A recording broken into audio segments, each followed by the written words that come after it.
gudoomiyaha baarlamaanka Hirshabelle oo dib ugu laabtay magaalada Jowhar ayaa sheegay in meel wanaagsan ay marayaan arimaha gobolka Hiiraan. Ibrahim Ali Nuur ayaa warkan Jowhar ka soo diray.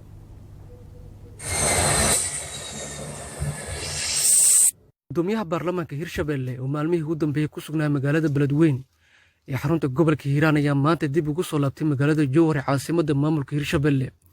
gudoomiyaha magaalada waxaa ku soo dhaweeyay xildhibaano ka tirsan baarlamaanka labaad ee dowlad goboleedka Hirshabelle, maamulka gobolka Shabeellaha Dhexe iyo qaar ka mid ah bulshada reer Jowhar.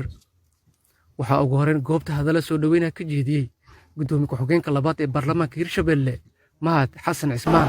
waxaan maanta soo dhaweynaynay gudoomiyaha baarlamaanka Hirshabelle Dr. Luqmaan oo baryahan howlo shaqo ugu maqnaay magaalada Beledweyne gobolka Hiiraan.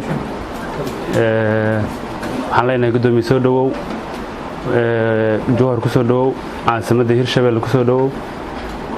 insha Allah taala waxaan rajaynaynaa howlihii aad soo qabatay u badnaay dib u heshiisiinta iyo xaaladda dhabta ka jirta magaalada Beledweyne inaad runtii macluumaad badan naga dhinaca kale gudoomiyaha baarlamaanka Hirshabelle Cabdixakiin Luqmaan Xaaji Maxamed ayaa sheegay in meel wanaagsan ay marayaan arinta gobolka Hiiraan.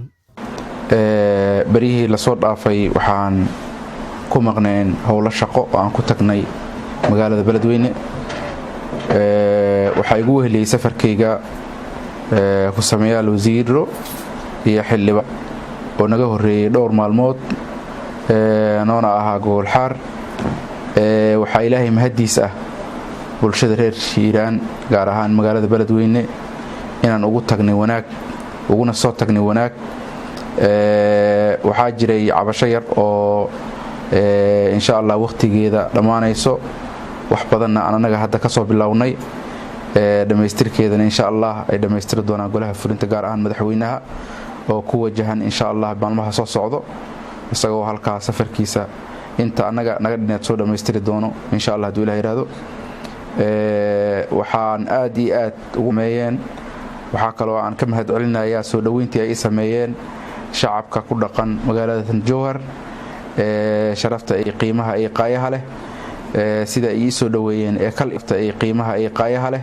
Ibrahim Ali Nuur, TV Universal, Jowhar.